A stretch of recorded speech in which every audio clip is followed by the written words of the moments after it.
নমস্কার বন্ধুরা, আমি ঋত্বিক আর আমাদের চ্যানেল ভবিষ্যৎ দৃষ্টিতে সকলকে স্বাগত জানাই।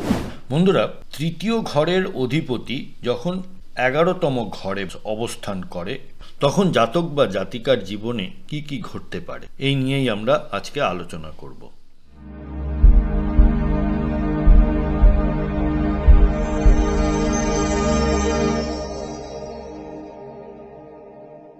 বন্ধুরা, যারা যারা আমার চ্যানেলটি অলরেডি সাবস্ক্রাইব করেছেন তাদের কাছে আমি ভীষণভাবে কৃতজ্ঞ এবং তাদেরকে অসংখ্য ধন্যবাদ জানাই।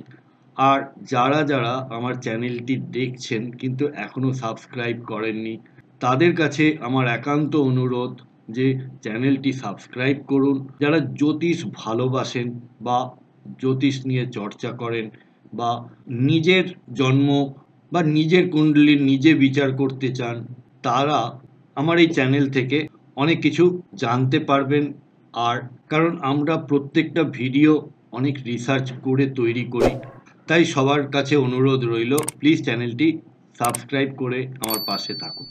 তৃতীয় ভাবের অধিপতি যখন 11তম ভাবেতে থাকে দেখবেন দুটি কিন্তু ত্রিশরায় ভাবের ঘর, তখন এটি আয়, লাভ, আশা আকাঙ্ক্ষা এবং সামাজিক সম্পর্কের সাথে যুক্ত। সাহস ও উদ্যোগ আর্থিক সাফল্য বয়ে নিয়ে আসে। বন্ধু ও সামাজিক বৃত্তের মাধ্যমে লাভবান হওয়ারও যোগ এটি। শুভ ফলাফলগুলির মধ্যে আয়ের উৎস বৃদ্ধি, ভাই বোনদের সহায়তায় সাফল্য, বন্ধু এবং পরিচিত জনের মাধ্যমে আর্থিক উন্নতি ঘটে। আশা আকাঙ্ক্ষা বা আপনার ডিজায়ারকে ফুলফিলমেন্ট করার জন্য এই যোগটি যথেষ্ট ভালো।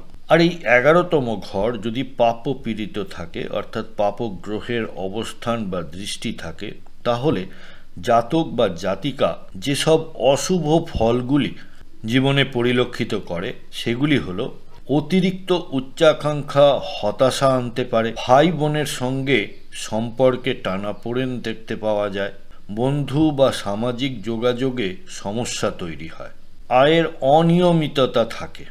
বিশেষ দিক নির্দেশের দিক থেকে যে কোনো বিজনেস, নেটওয়ার্কিং, মিডিয়া, প্রযুক্তি ক্ষেত্রে এনাদের উন্নতির সম্ভাবনা দেখতে পাওয়া যায়।